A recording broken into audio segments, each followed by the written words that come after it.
आप देख रहे हैं पब्लिक समाचार, पब्लिक के हक में। बिस्मिल्लाहिर्रहमानिर्रहीम। मैं जिलाई कांग्रेस हाई कमेटी और उसके कायद जनाब एजाज शेख साहब की जानिब से आए हुए तमाम यूट्यूबर्स और प्रिंट मीडिया का इस्तेमाल करता हूँ। हजरात, महाराष्ट्र का कॉरपोरेशन इलेक्शन की धूमधाम शुरू हो गई है और मालेगांव में भी इलेक्शन गर्म होते चला जा रहा है। एक हवा कई दिनों से शहर में गश्त कर रही थी और शहरियान में एक बेचैनी थी कि कांग्रेस पार्टी MIM से इश्तिराक करने जा रही है, पैक्ट करने जा रही है। बेशक हमने अपनी खानगी मीटिंग में हमने जो पार्लियामेंट्री बोर्ड बनाया था उसने तय किया था कि अगर हम लोग किसी से पैक्ट करेंगे तो सिर्फ वो MIM होगी। अगर किसी वजह से नहीं होता था तो हम तने तना इलेक्शन लड़ेंगे। अल्हम्दुलिल्लाह उनके साथ हम लोगों ने कई मीटिंगें ली, यके बाद दीगरे मामला तय होते गए। और मैं अगर ये बोलूं कि MIM के कायद जनाब मुफ्ती मोहम्मद इस्माइल साहब जो शहर के MLA हैं और इसके जिलाई सदर जनाब अब्दुल मालिक मोहम्मद ईसा, उनके साथ सलीम पानीवाला, शाहिद लतीफ, राजू बिट्टू, ईदी अमीन, इन लोगों ने जिस ढंग से हमारे साथ रवैया किया, झुकती डंडी देने की कोशिश की और बराबर फराग दिली का मुजाहिरा किया, हम लोग उनके बहुत एहसानमंद हैं। उन्होंने, आपको हैरत होगी कि हम लोगों को 17 सीट कबूल किया मुख्तलिफ इलाकों से जहाँ जहाँ हमने डिमांड की थी और ये कहा था कि निगोशिएट होने के बाद हो सकता है इसमें 1-2 सीटें कम ज़्यादा हो, नहीं तो हम कोशिश करेंगे कि पूरी की पूरी सीट आपको दे और हम लोग मिलकर इलेक्शन लड़ेंगे इंशाअल्लाह शहर की तामीर के नाम पर। लेकिन हमारे वरिष्ठ नेता महाराष्ट्र के कांग्रेस के सदर जनाब हर्षवर्धन सरकार साहब और जो कमेटी महाराष्ट्र की है जो इलेक्शन देख रेख कर रही है, निवड़ मंडल जिसको हम बोलेंगे, उनकी तरफ से एक हुक्म आया कि हम MIM से फैक्ट्री नहीं कर सकते, वो हमारे उसूल पे नहीं बैठता। सही मानों में इस शहर का माहौल जिस ढंग का भी है, शहरियान की दिली ख्वाहिश थी कि हम दोनों का पेट तोड़ना चाहिए, लेकिन कुदरत को नहीं मंजूर था।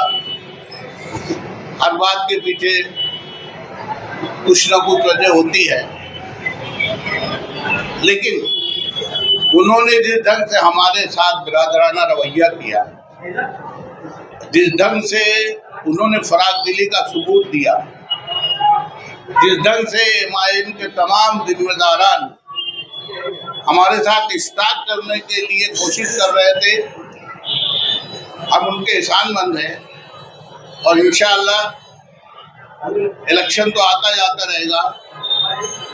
इलेक्शन बाद हम लोग बराबर उनके इन एहसानों का बदला चुकाने की हर मुमकिन कोशिश करेंगे। मैं हमारे कायद जनाब एजाज शेख साहब से दरख्वास्त करूँगा कि आगे के लिए हमारा क्या प्रोग्राम होना चाहिए, किस ढंग से हम इलेक्शन लड़ेंगे, किस ढंग से हम शहरियान को अपनी तरफ रुजू करेंगे, वो आप लोगों से गुफ्तगू करेंगे।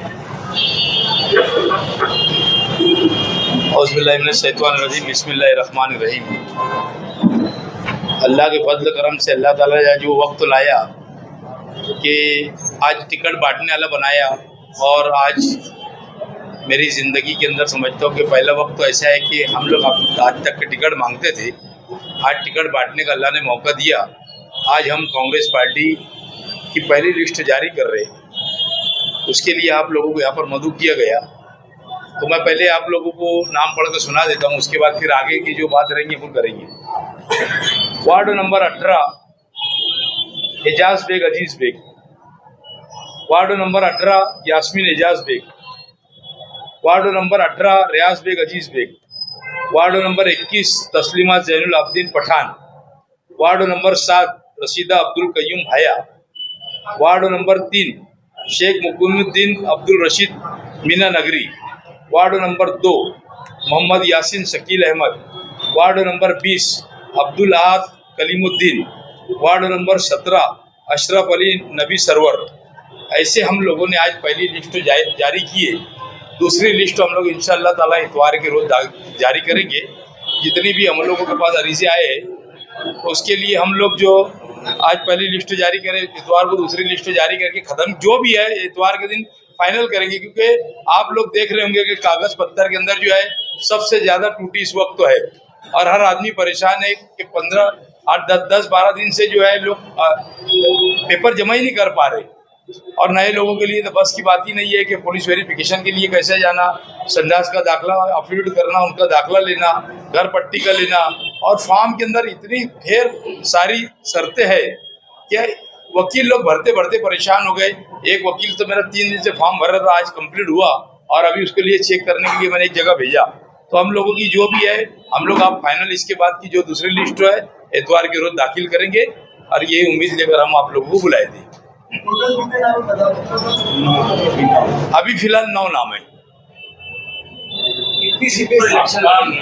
एमआईएम से बातचीत चल रही है, जिस तरह से आपके जिलाई सेक्रेटरी ने बताया, ऐसा लग रहा है कि एमआईएम के साथ में आपका दोस्ताना माहौल आज भी बरकरार है और आगे भी बरकरार रहेगा।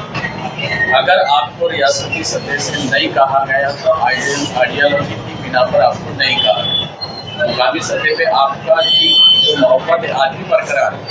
मुकामी सतह के ऊपर मोहब्बत बरकरार रखना नहीं रखने का सवाल नहीं आया। शहरियान की चाहत थी ये कि एमआईएम के साथ में मुफ्ती इस्माइल के साथ में एजाज बेग साहब ने इलेक्शन लड़ना चाहिए था। उस बुनियाद के ऊपर हम उनके साथ में थे। हमारे को पार्टी ने नहीं बोल दी ऊपर से, अब हम हमारा इलेक्शन लड़ेंगे। सभी से मुकाबला करने के लिए हमारी पूरी तैयारी। कितनी सीट पर आप चुनाव लड़ेंगे? कांग्रेस पार्टी एक सेकुलर पार्टी है, नदी के इस पार से लेकर नदी के पार तक। अभी तक हमारे पास 25 लोगों के अरीजे आए हुए हैं और उसके बाद अभी लोग आ रहे हैं। मैं समझता हूँ कि हो सकता 30 से 35 लोगों तक के हम लोग इलेक्शन हमारी पार्टी के सिंबल पे फॉलो करेंगे। शहर भर आउटर के अंदर 2 फॉर्म आए आउटर के, और हो सकता है आजकल के अंदर आए तो हम लोग हिसाब से जिसका फॉर्म आएंगे उसको उम्मीदवारी देंगे। खानदानी सियासत का दूसरों पे इल्जाम लगता था, आज आपके एक ही घर से 3 उम्मीदवार, पहले 2 रहते थे, 1 बढ़ गया है। अच्छा, मैंने आप लोगों को ऐलान के जरिए इसके पहले बोला था कि मेरा आखिरी इलेक्शन है, मैं नहीं लड़ूंगा इसके बाद। इसके लिए मेरे छोटे भाई को एक मेरे सामने मैं लड़ा के उसको आगे करूंगा। अगर उसके बाद उसकी मर्जी कि वो किस तरीके से लोगों के अंदर उसका रवैया रहता, किस तरीके से कामकाज रहेगी, उसके ऊपर पूरा आगे का मुहैया रहेगा। क्योंकि मैं कल भी बोला था, आज बोल रहा फिर बोल रहा हूँ कि मैं अब इसके बाद इलेक्शन नहीं लड़ूंगा। तो इसके लिए एक छोटे भाई के लिए के नाते उसको मैं एक छोटे भाई को आगे कर दे रहा, और ना मेरी अहलिया लड़ेगी ना मैं लड़ूंगा। उसके लिए हम लोगों ने एक छोटे भाई को, उसका वो मेहनत करता है वार्ड के अंदर, इसके लिए उसको हम आगे कर रहे हैं, उसके बाद वो लड़ेंगे इलेक्शन। आप जैसे पूरे मालेगांव के सदर, आपके घर की कुल 3 सीटें, तो ऐसे में आप अपना वार्ड देख के अपनी सीट बचाएंगे कि पूरे गाँव में उम्मीदवारों को लड़ाएंगे? पूरे उम्मीदवारों के हर वार्ड के अंदर जाके हम मीटिंग लेंगे, जलसा लेंगे और सभी के लिए रिक्वेस्ट तो करेंगे। और तामीर तरक्की के इसके ऊपर इलेक्शन होगा, फालतू बात पे इलेक्शन नहीं होगा। क्योंकि अगर शहर के लोग तामीर तरक्की के नाम पर अगर इलेक्शन लड़ेंगे, वोट देंगे, तो मैं समझता हूँ कि मेरे सामने जितने उम्मीदवार रहेंगे की जमानत भी नहीं बचेगी। तामीर तरक्की की बात बोल रहा हूँ। अगर और कोई बेस के ऊपर इलेक्शन होगा तो बात अलग है। अगर तामीर तरक्की के नाम पर इलेक्शन लड़ेंगे तो मेरे सामने उम्मीदवारी भी नहीं करना चाहिए। अगर लीडर चाहता है तामीर तरक्की के ऊपर इलेक्शन हो तो उनको समझना चाहिए कि अरे एक आदमी ने इतना तामीर तरक्की की, आप लोग को मालूम है कि शहर के अंदर सबसे ज्यादा इस बॉडी के अंदर एज दी कारपोरेटर काम करने वाला एजाज बेग था, तो उन्होंने तो उम्मीदवार भी नहीं देना चाहिए मेरे सामने। मैं सभी सीट के ऊपर जाकर लोगों की मेहनत करूंगा और लोगों से यही कहूंगा कि हमारे उम्मीदवार को चुन के दो, काम की सारी जिम्मेदारी मैं लूंगा। इलेक्शन के बाद में जब मेयर बनाना होगा, आपकी पार्टी के पास में बहुमत है या नहीं है, आप कैसी पार्टी को सपोर्ट करना पसंद करेंगे? सामने पहली बात तो कौन उम्मीदवार होगा आज तो इसे डिसाइड नहीं हो सकता। पहली बात तो हम जो आदमी उम्मीदवार रहेगा उसके ऊपर हम पूरा डिफेंड रखेंगे कि भाई इसको हमने इसको वोट देना चाहिए या सपोर्ट देना चाहिए कि नहीं देना चाहिए। एक नंबर की चीज रहेंगी कि हमको बहुत तजुर्बा है वहां पर 25 साल के अंदर, समझे 28 साल हो गए, समझ लीजिए 3 साल कारपोरेशन नहीं होने के बाद हमको तजुर्बा है कि कौन सी बेस पर हम लोगों को वोट देना रहेगी। ये उम्मीदवार के ऊपर पूरा ये रहेगा कि कौन उम्मीदवार रहेगा, इसके ऊपर आइडियोलॉजी के हिसाब से आज गठबंधन नहीं हो रहा MIM का और कांग्रेस का, तो मेयर के टेम पे आइडियोलॉजी बरकरार रहेगी या फिर उसका अलग फैसला रहेगा? मैंने आपको जो बात बोला वही बात उसके अंदर है कि हम आदमी देखेंगे कि कौन आदमी उम्मीदवार है। आदमी के ऊपर देखिए, पार्टी 2 नंबर के ऊपर रहेगी। हम लोगों के अंदर उसके अंदर कैटेगरी रहती राजकारण के अंदर, छोटा चोर बड़ा चोर रहता ना, तो उसके अंदर कोई छोटा कर रहेगा तो उसके अंदर हम सोचेंगे इसके साथ में हमको जाना है। आइडियोलॉजी मतलब बरकरार रहेगी या साइड में रखा जाएगा? आदमी को देखकर वो हमारी पार्टी सपोर्ट देंगी कि जो आदमी उम्मीदवार अच्छा रहेगा, हमारी नजर के अंदर हम सबको जानते हैं शहर के अंदर इसका क्या रिकॉर्ड है, तो हम रिकॉर्ड उसका देखकर कौन उम्मीदवार रहेगा उस वक्त तो हम उसको सपोर्ट करेंगे। यानी MIM को भी आप सपोर्ट कर सकते हैं? मैं क्या बोल रहा हूँ उसके अंदर एक कोई पर्सनल नहीं किसी के लेने का कि MIM को सपोर्ट करेंगे या हम इस्लाम पार्टी को सपोर्ट करेंगे कि हम समाजवादी को सपोर्ट करेंगे।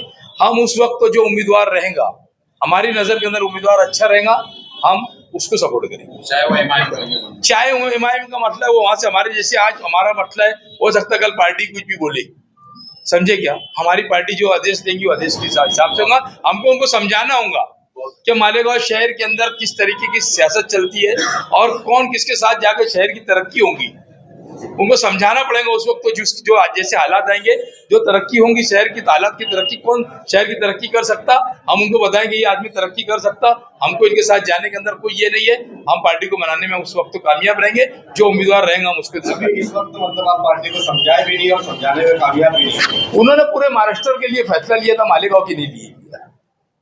जैसे उन्होंने मनसे के लिए फैसला लिया था, उन्होंने मनसे के लिए नहीं लड़ना था तो उन्होंने युति तोड़ डाली, महा विकास अघाड़ी के अंदर मनसे आई तो उन्होंने ये नहीं किए।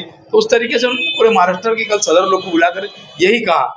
उसके अंदर कल शोभादाई बच्चों भी थी और यानी पृथ्वीराज चौहान थे, तुम्हारे वेडेट्टीवार साहब थे, आरिफ नसीम साहब थे और बहुत सारे लोग थे, पूरे महाराष्ट्र के अध्यक्ष आए थे। उनका कल का यही एजेंडा था कि MIM से आप लोगों को पेट नहीं करना है। हमारी तो यहाँ सब कुछ हो गई थी। कल ऐसा है कि मेरे आने के पहले इन लोगों की जनरल मीटिंग के अंदर फैसला हो गया था, बस आगे मुझे बैठ के बात करके और आज वो भी ऐलान करने वाले थे। जैसे कल उन्होंने पेक्टो को बोला था कि हम कांग्रेस से बात कर चालू है आज, जो भी फाइनल हो जाएगा। जब मैं मालेगांव आया और मालेगांव आने के बाद पार्टी ऑफिस के ऊपर हमारी पार्लियामेंट्री बोर्ड की मीटिंग चल रही थी रात में, फिर इन्होंने मुझे सब बताया। सुनने के बाद मैंने उनको बताया कि भाई ऐसी ऐसी बात है और पार्लियामेंट्री बोर्ड यानी ऊपर से ऐसा फैसला आया, हम लोग आप बस मजबूर है। शहर के लोग चाहते थे कि एजाज बेग और मुफ्ती इस्माइल साहब साथ में लड़े, अब हमको लड़ना है इलेक्शन तो कांग्रेस पार्टी के सिंबल के ऊपर लड़ना है, जैसे हालात आएंगे उस तरीके से। यार भाई ये दोस्ताना मुकाबला तो नहीं करने जा रहे आप? ये आप कैसे बोल रहे हैं दोस्ताना मुकाबला हो रहा है? कांग्रेस पार्टी एक इतनी बड़ी पार्टी है, इसमें काहे का दोस्ताना मुकाबले का मामला है? साहब ने जो नर्म पोषा रखते हुए जो MIM के लीडर है और MIM के पार्लियामेंट्री बोर्ड के जिम्मेदार है ना, उनका शुक्रिया भी अदा किया। तो शुरू में तो तमीज ऐसी लग रही थी कि MIM से पेक्ट हो गया, ये ऐलान करने जा रहा है। नहीं, लेकिन जो तमीज के बाद ये हुआ कि भाई आप पेक्ट नहीं हो रहे, इस बात का ऐलान करने जा रहे हो और फिर शुक्रिया भी अदा कर रहे हैं MIM का। नहीं, उन्होंने हमारे मन मुताबिक हमारी सीटों को उन्होंने कबूल किया था, समझे? इसके लिए उनका शुक्रिया अदा कर रहे कि उन्होंने उनके मन मुताबिक सीट हमको जहाँ हमको लग रही थी उन्होंने बैठ के फाइनल कर दिया था। सिर्फ इतनी बात थी कि मैं बम्बई से जब यहाँ पहुंचता और बात हो जाती तो आज हो सकता था कि हमारी पूरी के पूरी सीट के ऊपर ऐलान हो जाता था, मगर हमारे ऊपर के वरिष्ठ लोगों ने नहीं कहा, तो उसमें दोस्ताना माहौल का क्या सम्मान आया? आज हमने 9 लोगों की लिस्ट जारी कर दी है और इतवार के दिन पूरी लिस्ट जारी करके हम खत्म करेंगे। कल MLA मौसम ने ये भी कहा कि हमारी कुछ शर्तें हैं, अगर वो मानते हैं हमारी शर्तें तो मतलब गठबंधन के आसार खुलेंगे। क्या शर्त? उनकी कोई हमारे सामने शर्त और तो नहीं हो सकता था कि हमारे बात होने के बाद कोई शर्त वो रखते थे तो बात अलग थी, पर हमारे इनसे कोई शर्त तो नहीं थी। हम लोगों ने वो शर्त के को ये नहीं ये हुआ नहीं। उन्होंने कल कंप्लीट उन्होंने कर लिया था, इन लोगों से बातचीत कर लिए थे और बातचीत करने के बाद जो है इन्होंने सिर्फ मेरा इंतजार था संजय, मेरा इंतजार होने के बाद कल आज डिक्लेयर हो जाता था। यार इसके लिए शुक्रिया अदा कर रहे हैं कि उन्होंने हमारी शर्तों को माना था। कहीं आगे पीछे चल रहा था मामला, उन्होंने ठीक है ऐसा नहीं ऐसा करके और खत्म करेंगे आज और ये कल डिक्लेयर करेंगे, इसके लिए उनका शुक्रिया अदा करना पड़ रहा है। कोई ऐसा थोड़ी है कि अब इनको शुक्रिया हम ये ऐसे अदा करेंगे। Thank you.